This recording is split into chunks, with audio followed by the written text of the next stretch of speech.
Le DJI R2S, le drone de l'année 2021 ou pas? Après une sortie qui n'a pas été la plus retentissante des drones DJI, il semble bien que cet appareil se fasse peu à peu une belle place au soleil. Alors, sera-t-il votre prochain appareil? Eh bien, aujourd'hui, après des mois d'utilisation, je vous propose pour vous aider mon retour d'expérience.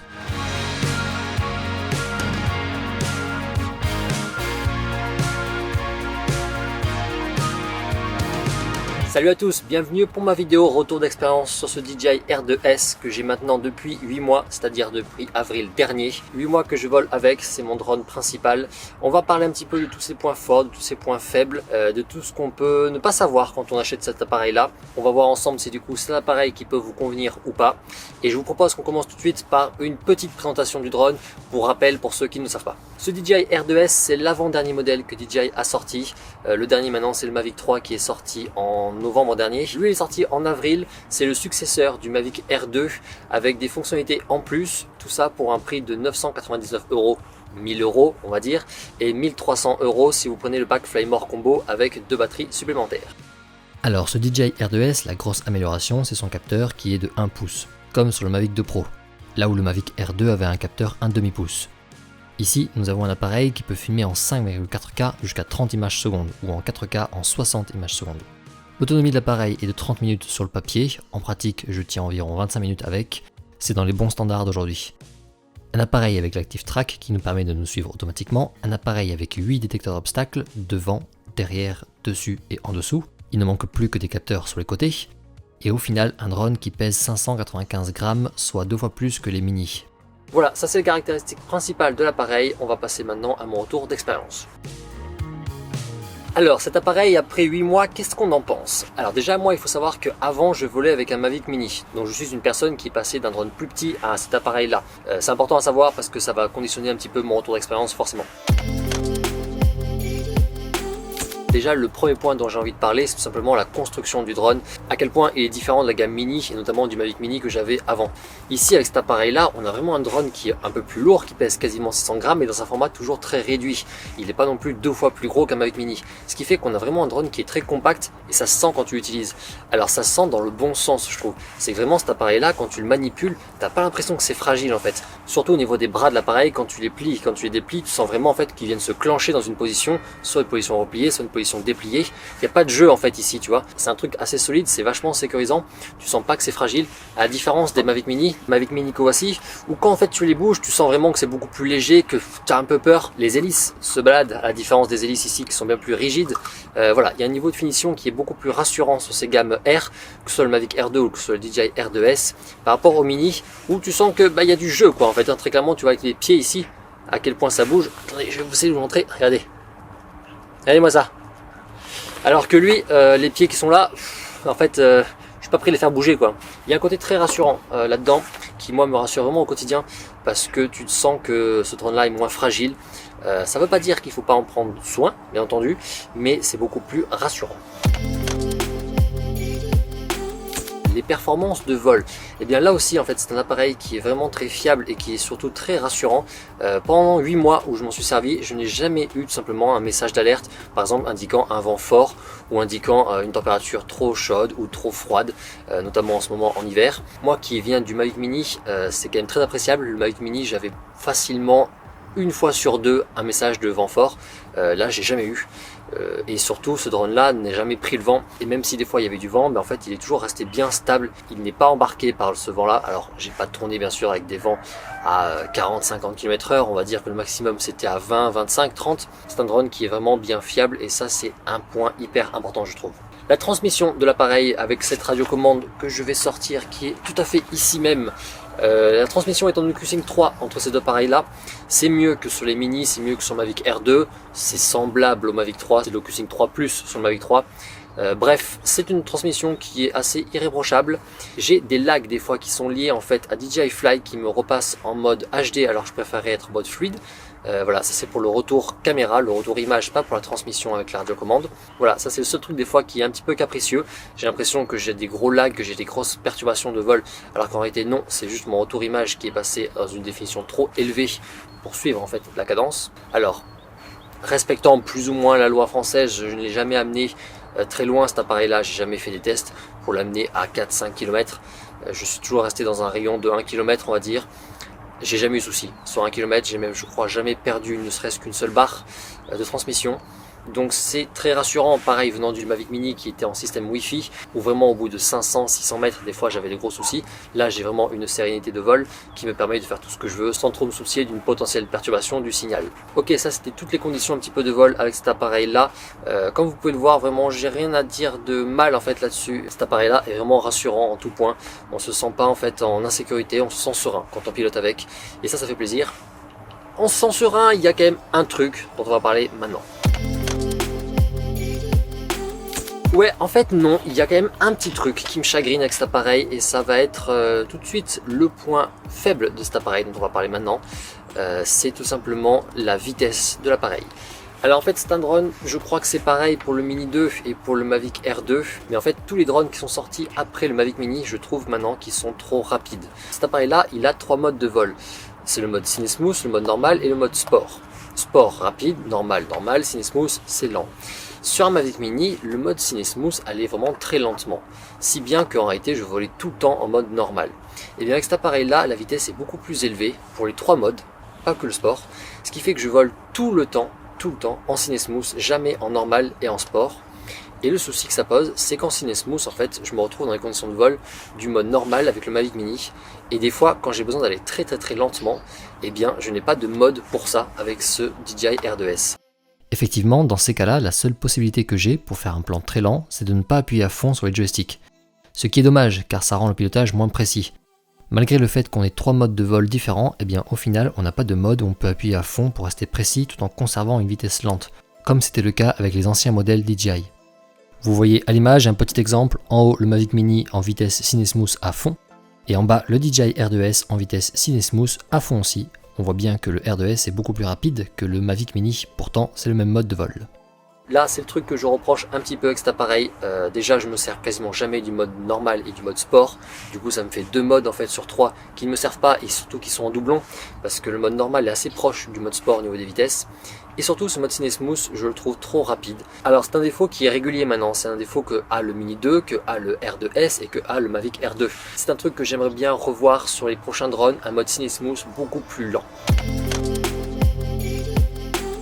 Allez, dernier point du retour d'expérience avant de parler de tout ce qui est image, qualité vidéo, photo. On va parler tout simplement de ce côté transportable. En l'achetant, je m'attendais à ce qu'il soit moins transportable que mon petit Mavic Mini qui est là. En réalité, honnêtement, je ne vois quasiment aucune différence. Il est plus gros, c'est sûr, mais en fait dans mon sac, il rentre toujours aussi bien. J'ai vraiment aucun souci. Ce Mavic Mini rentre dans une poche de manteau par exemple. Mais pour autant, je ne le mettais jamais dans la poche de manteau. Lui ne rentrerait pas, mais ça me change absolument rien parce que je ne le faisais pas. Au final, dans un sac, c'est quand même une bonne surprise. Je le transporte toujours aussi bien. Je vais vous le replier. C'est un appareil en fait qui prend toujours aussi peu de place une fois qu'il est replié. Alors, est-ce qu'on peut le replier proprement, Nicolas, s'il te plaît? Merci. On va pas niquer les hélices. Voilà, en vrai, une fois qu'il est replié et tu le compares avec ton petit Mini, c'est pas beaucoup plus gros, tu vois le truc. Ça va prendre 4-5 cm de plus dans ton sac. Tu transporteras toujours. La radiocommande, elle, par rapport au Mini, Mavic Mini 1, est plus importante, certes, mais pareil, en vrai, je m'attendais à galérer un peu plus, c'est pas le cas, très clairement. Le côté transportable, si c'est une inquiétude pour vous entre la gamme Mini et la gamme R, non, il n'y a vraiment pas trop de soucis. À différence, par exemple, du DJI FPV qui n'est pas repliable, là, il y a des grosses différences.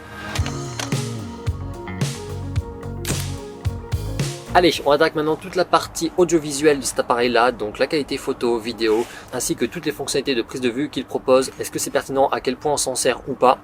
C'est parti. Alors la qualité vidéo, venant d'un Mavic Mini, honnêtement bien sûr je sens une énorme différence pour ma part. Maintenant quand je fais des plans avec mon Mavic Mini, je vois très clairement le recul. Pour autant les Mini font toujours des belles images et tu peux toujours faire des images très moches avec cet appareil là si jamais tu ne tournes pas dans des bonnes conditions. Des conditions de lumière, un décor qui n'est pas très joli, des prises de vue qui ne sont pas très réussies. Ça, il n'y a aucun souci, on a toujours moyen de rater ces prises de vue avec un bon appareil. Ça ne changera jamais. Oui, le R2S peut faire des très belles images, on va le voir, mais il ne le fera pas par magie. Que tu aies un Mini ou un R, il y a pas mal de trucs très importants à savoir pour faire des belles images. Et tiens, ça tombe bien, je t'ai fait une vidéo juste ici pour ça. N'hésite pas à aller la voir. Pour autant, il y a quand même beaucoup de choses qui m'apportent vraiment un plus avec cet appareil. En premier, c'est tout simplement l'angle du champ de vision. Il est beaucoup plus large avec cet appareil que sur les Mavic Mini et autres appareils. Je vous mets des comparatifs à l'image actuellement. On a un angle qui est en fait beaucoup plus grand, un peu comme sur une GoPro par exemple, et ça te permet d'avoir une image qui est, je trouve, beaucoup plus contemplative. L'angle de prise de vue du R2S, le FOV, est de 88 degrés, contre 83-84 pour les autres appareils Mini et R. Ça t'offre tout simplement plus de paysage. Ici, vous voyez un comparatif entre le R2S en haut et le Mini en bas, les deux drones étant positionnés au même endroit. On voit bien que le R2S a un angle plus large et personnellement, je préfère ça. Alors visuellement oui, l'image du R2S est très belle, honnêtement il n'y a rien à dire là-dessus. Mais surtout ce qui me fait très plaisir par rapport à la gamme Mini, c'est notamment le fait qu'on distingue bien maintenant la profondeur dans tes plans. Je trouvais que sur mon Mini j'avais souvent des images qui étaient très plates. Je pouvais avoir un premier plan, un deuxième plan, tout se confondait un petit peu, il n'y avait pas vraiment un premier plan qui se distinguait bien du second plan.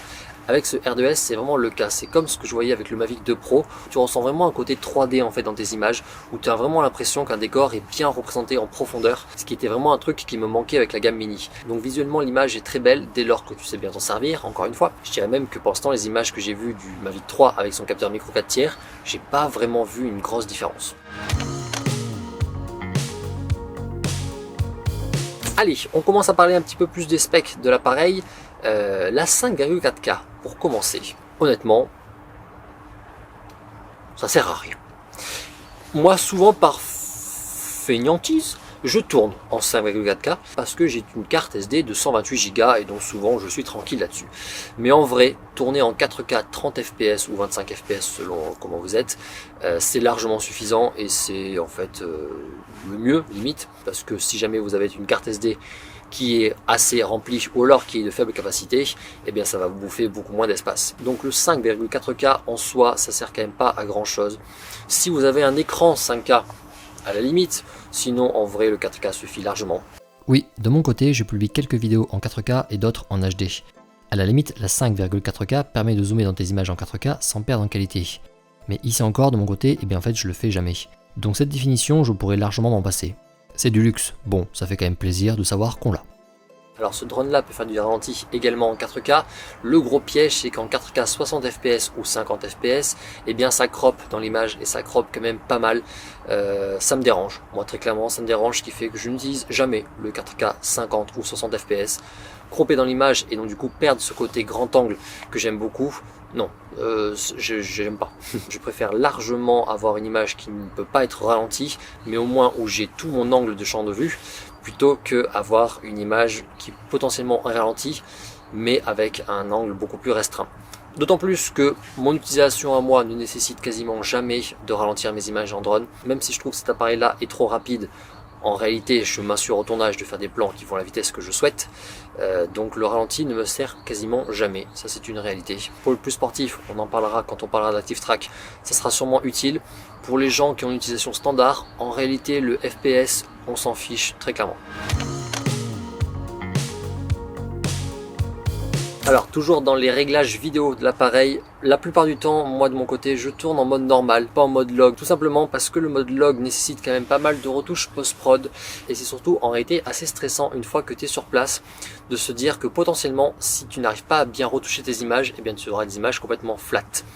C'est vraiment un truc qu'il faut comprendre, c'est un mode qui est beaucoup plus flat. En fait, c'est des images qui sont beaucoup plus ternes, mais avec une plage dynamique du coup qui sera beaucoup plus grande. Étant donné qu'il n'y a aucun contraste, c'est vous qui allez pouvoir retoucher beaucoup plus fortement vos images en post-prod et donc faire beaucoup plus de choses. Ça ne veut pas forcément dire que vous allez avoir une image qui est plus belle, ça il faut bien le comprendre. Ça veut juste dire que vous aurez plus de liberté si vous êtes un bon étalonneur. Si vous n'êtes pas un bon étalonneur, le log c'est juste un gros risque de ne pas avoir de belles images à la fin. Le mode normal en réalité est joli, c'est un mode quand même que j'utilise la plupart du temps. Oui, en loisir pur et dur, je me prends pas la tête avec le mode log. Alors pour autant, je suis très content qu'il soit là. Et en vrai, son absence m'aurait chagriné pour un appareil de cette gamme. Parce que pour réaliser des images plus spectaculaires, avec une ambition visuelle plus forte, eh bien je m'en sers.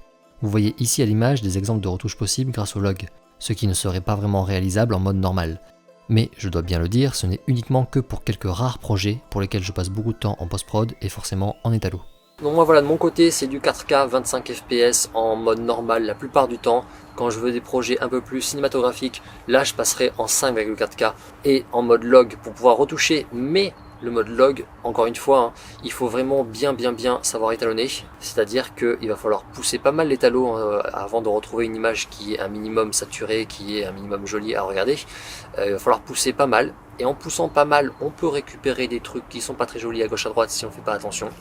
Donc ça demande pas mal d'expérience quand même le mode log, et ça demande aussi beaucoup de temps forcément en post-prod parce qu'il faut retoucher tous ces plans. Et donc du coup aussi une machine qui est un peu plus puissante parce qu'il va falloir faire de la retouche beaucoup plus compliquée. Donc c'est un mode qui est cool à avoir, le D-Log 10 bits, pour autant attention à l'argument commercial. En réalité toi souvent si tu as une utilisation assez loisir, tu ne t'en serviras pas, et donc c'est juste un argument commercial qui t'a fait acheter un drone plus cher.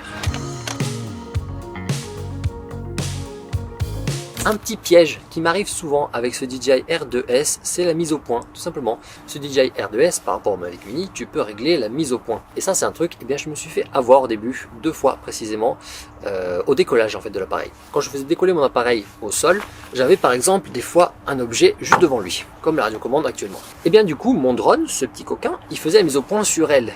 Et donc du coup, j'avais une mise au point très proche avec du coup tout le fond qui était flou complètement. Et bien en l'air, ça arrive des fois qu'il ne me rattrape pas la mise au point. Et donc du coup, mon image est floue. Alors selon si la mise au point était vraiment très proche, je le vois dans mon retour téléphone et donc du coup, je rappuie un endroit. Mais si c'était un objet qui était quand même assez loin, on va dire à 2-3 mètres, une fois qu'il est en l'air, eh bien toute ton image est floue, mais c'est pas un gros flou non plus. Et donc selon la taille de ton téléphone et l'éclairage ambiant que tu as pendant que tu voles, eh bien des fois tu te rends pas compte qu'en fait c'était un petit peu flou parce que la mise au point était pas bien faite sur l'horizon tout simplement. Ça m'est arrivé 2 fois de rentrer chez moi et de m'apercevoir que mon premier plan, souvent c'était que le premier plan, il était complètement flou parce que le drone n'avait pas fait la mise au point. Donc c'est un truc maintenant, je fais gaffe à ça. Quand je décolle avec le drone au sol, toujours avant de faire mon premier plan, je rappuie en fait sur l'écran pour qu'il me fasse la mise au point à l'infini en fait, qu'il me fasse la mise au point sur mon décor et qu'il garde pas une mise au point qui aurait été faite sur un élément assez proche du sol et que je ne verrai pas parce que mon téléphone est trop petit pour voir vraiment la netteté de l'image. Ça c'est un petit piège que il faut faire gaffe. On ne peut pas le savoir avant. Venant de Mavic Mini, je n'avais pas ce souci là avant parce que Mavic Mini n'avait pas de contrôle de mise au point. Là c'est le cas.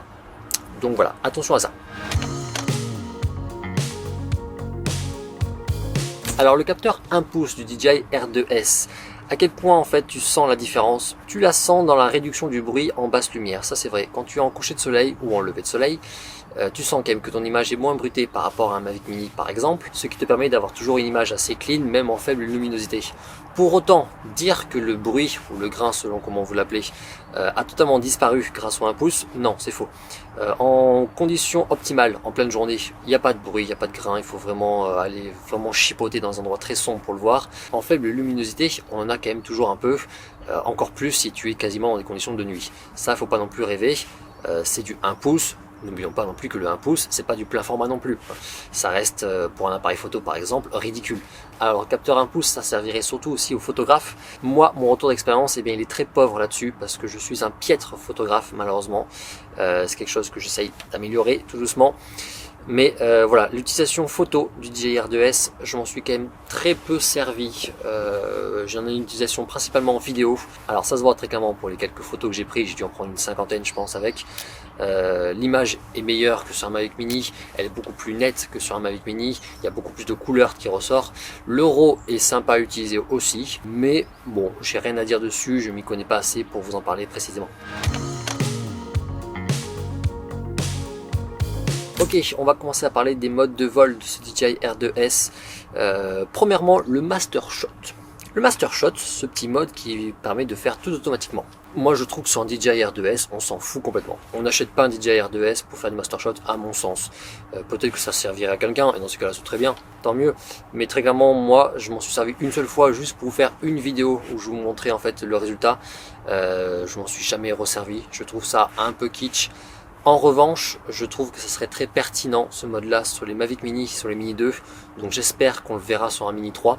Je pense que oui, ça aurait été même chouette qu'ils y arrivent au niveau du software à l'intégrer au Mini 2. On va enlever ça, hein, c'est pas très joli depuis le début en fait.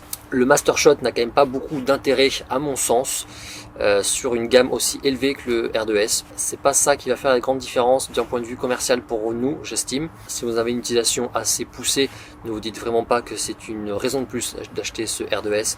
Le Master Shot, on l'oublie complètement. L'hyperlapse. Alors l'hyperlapse, c'est quand même très cool. Très clairement, c'est un mode qui permet de faire des vidéos qui sont assez spectaculaires, qui sont même peut-être les plus spectaculaires qu'on peut faire. Pour autant, mon retour d'expérience, eh bien, c'est que j'en fais quasiment jamais. Tout simplement parce que je ne suis pas très patient. Et ça, c'est un point à savoir quand même sur l'hyperlapse. C'est très chouette l'hyperlapse, mais ça va vous demander de rien faire en fait pendant 5-6 minutes. Et quand tu fais du drone, en fait, il y a le côté visuel, ça c'est certain, mais il y a le côté pilotage aussi. On aime piloter. Tu as des modes de hyperlapse où tu gardes le contrôle. Mais dans tous les cas, en fait, souvent c'est un mode où bon, tu fais rien pendant 5 minutes en gros, t'attends. Donc il faut être patient. Après, très clairement, c'est un truc bien à travailler sur soi parce que quand tu vois les résultats que ça fait, moi le premier, je me dis des fois, Nico, franchement, fais des hyperlapses, c'est trop. Allez, on passe à l'Active Track qui est quand même une grosse partie de ce DJI R2S. Et bien l'Active Track, par rapport au Mavic Air 2, par rapport au Mavic 2 Pro et tout, très clairement c'est le meilleur. C'est quand même un système qui aujourd'hui je trouve assez performant. Cet appareil là nous suit vraiment très bien avec l'Active Track, il te garde très bien au centre de l'image. Pour autant, ça fait pas non plus des plans hyper smooth où le drone ne va pas chasser à gauche à droite, ne va pas freiner, accélérer d'un coup. Voilà, ne t'attends pas à faire des plans cinématiques avec l'Active Track. Tu vas pouvoir faire des plans où il te suit nickel, très bien, même en vélo, j'y arrivais plutôt bien en vélo. Le système d'évitement d'obstacles est plutôt bon, ça fait toujours flipper parce que des fois le drone va un petit peu interpréter un poteau et va partir d'un coup d'un seul, à gauche, à droite, pour s'arrêter d'un coup. Voilà, ça fait un peu peur. Pour autant, j'ai jamais eu de crash lié à un manquement des capteurs. Voilà, ça c'est un truc qui est assez rassurant. Alors après, c'est un petit peu pareil que l'hyperlapse, l'Active Track, c'est que moi, mon utilisation, ça fait un peu le yo-yo. Au début, je pensais pas beaucoup m'en servir, l'Active Track. Je me dis, bon, moi, quand je fais du drone, je filme des paysages et tout. Puis quand j'ai eu ce R2S, je m'en suis énormément servi au début, parce que j'adorais. J'adorais tout simplement l'Active Track, c'était trop bien. Et petit à petit, j'ai repris une utilisation un peu plus classique de mon drone, et au final, l'Active Track, je m'en sers de nouveau de moins en moins. Voilà, ça va revenir là, parce que je me refais des petits projets avec. Du coup, c'est cool de l'avoir. C'est pas l'argument numéro 1, je trouve, pour l'achat d'un appareil, mais ça fait que cet appareil-là est vraiment polyvalent. Tu peux tout faire avec. Ouais, c'est vraiment ça, un drone très complet, à tel point que c'est plutôt toi qui limites les utilisations plutôt que l'appareil. Avec lui, tu es vraiment face à un buffet. Il y a beaucoup, mais comme tout le monde, eh bien, tu manges pas tout. Le choix du roi, ou alors tu peux appeler ça aussi le flunch, c'est comme tu veux. Alors, un petit souci que je rencontre avec ce R2S, pas que d'ailleurs avec le R2S, mais avec d'autres drones, mais avec le Mavic Mini, ça m'arrivait quand même beaucoup moins, c'est l'ombre des hélices, tout simplement, qui vient des fois taper sur un bord de l'image. Je vous mets des exemples actuellement. C'est ce fameux défaut-là que vous voyez actuellement. Ce défaut, c'est l'ombre des hélices, tout simplement. Lorsque le soleil est positionné à un certain angle sur le côté, vous voyez, ça ruine complètement le plan. Ça m'arrive plus en automatique qu'en manuel, et sur le Mavic Mini, eh bien ça m'arrivait quasiment jamais. Ça, je pense que c'est tout simplement dû à une histoire de taille d'hélice. Alors, c'est un problème, actuellement je suis en train de me pencher dessus. Tu as 3 façons de le résoudre. La première, qui est normalement la plus simple, c'est de mettre un pare-soleil, tout simplement. Donc vous savez, ces fameux pare-soleil qui viennent sur les côtés de la caméra, et au-dessus aussi. Tu peux également mettre des filtres ND qui vont amoindrir le problème, ça ne va pas l'enlever non plus, mais le filtre ND peut aider. La troisième solution, elle est en post-prod, c'est d'utiliser un plugin qui s'appelle Flicker Free, qui est sur After Effects, Premiere, Final Cut, DaVinci, je ne sais plus, qui est payant, c'est pas donné, je crois qu'on parle quasiment de 100 €, et qui va corriger ce genre de problème de flick. Alors c'est pas un problème de flick en soi, mais voilà, c'est un terme un peu générique, le flicker. Voilà, ça va vraiment dépendre de comment vous êtes orienté par rapport au soleil.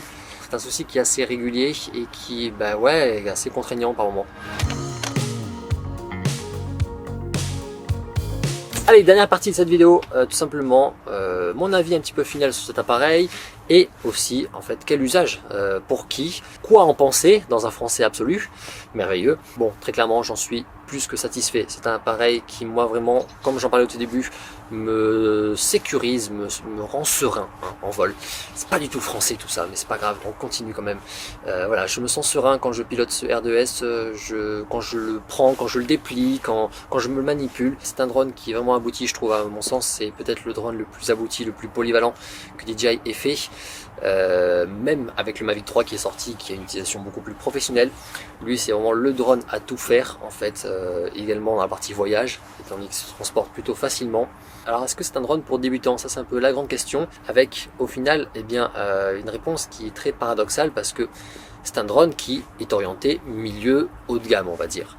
Donc de base tu ne dis pas que c'est un drone pour débutants, mais en fait dans l'univers du drone, tout ce qui est milieu haut de gamme En soi, au niveau de caractéristiques, eh bien c'est plus pour débutants parce que tu as le fameux détecteur d'obstacles que n'ont pas les Mavic Mini et Mini 2. Et ça c'est tout bête, mais c'est indéniable en fait. Les capteurs, ça offre une garantie supplémentaire pour ne pas cracher son appareil. Et donc pour les débutants, ça peut être une bonne option en plus. Donc la réponse vraiment, est-ce que c'est un drone pour débutants? C'est pas simple je trouve. Si tu me demandes mon avis personnellement, moi aujourd'hui, non, je te dis que c'est pas un drone pour débutants parce que quand tu débutes, il vaut mieux commencer par du matos pas cher. Tu sais pas du tout si tu vas t'en servir longtemps, si tu vas aimer ça, si tu le plantes, parce que tu peux le planter, hein, c'est pas parce qu'il a des capteurs que tu vas pas le planter. Si tu plantes, c'est 1300 balles que tu plantes, alors que si tu craches un Mavic Mini, c'est 300 € que tu plantes, 350 je crois actuellement. Ça va, c'est pas très cher à côté. Tu as également beaucoup de fonctionnalités que tu vas payer, alors que toi en tant que débutant, tu t'en fous royal. Le D-Log 10 bits, la 5 4K, l'Active Track si jamais tu ne souhaites pas forcément en faire, le mode hyperlapse si jamais tu ne comptes pas en faire non plus. Enfin tu vois, tu as plein de réglages en fait, tu vas t'en fiche, voilà, hein, on va rester poli, mais voilà, c'est pas pour toi. Donc c'est paradoxal, malgré tout je te dirais que non, si tu débutes, le Mini 2. Le Mini 2 pour moi reste le meilleur rapport qualité-prix, très clairement. Lui c'est le drone le plus polyvalent de la gamme, c'est le drone le plus complet pour moi, qui coche toutes les cases en fait, mais qui coûte quand même une 300 balles. Le Mini 2 il coûte plus que 2 fois moins quand même, tu vois le truc. Ce qui fait que le Mini 2 reste le meilleur rapport qualité-prix. Voilà, lui c'est pour une utilisation un peu plus poussée. Ou alors si tu es déjà en fait dans le milieu audiovisuel, que tu as déjà des attentes assez poussées, oui. Un débutant qui par exemple a directement des attentes assez élevées, je pense par exemple dans le milieu audiovisuel, quelqu'un qui se lance dans le drone, tout de suite il veut quelque chose d'assez haut de gamme au niveau de la caméra, il peut commencer par ça. Pour résumer, débutant uniquement loisir, je te conseille le Mini 2, débutant semi-pro audiovisuel, fonce sur le R2S, aucun souci.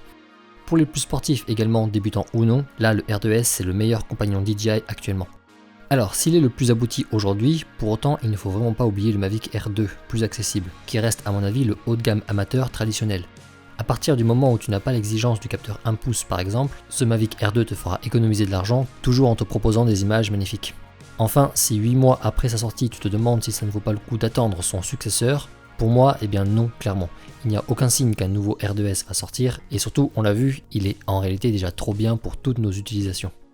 Voilà, c'était mon petit retour d'expérience sur ce DJI R2S. J'espère qu'il vous a plu, j'espère que vous ne vous êtes pas endormi devant. N'hésitez pas à faire un petit tour sur la chaîne, tout ça vous connaissez, abonnez-vous, c'est très important. Je vous souhaite une bonne semaine et on se retrouve bientôt, à voir si c'est l'an prochain ou pas.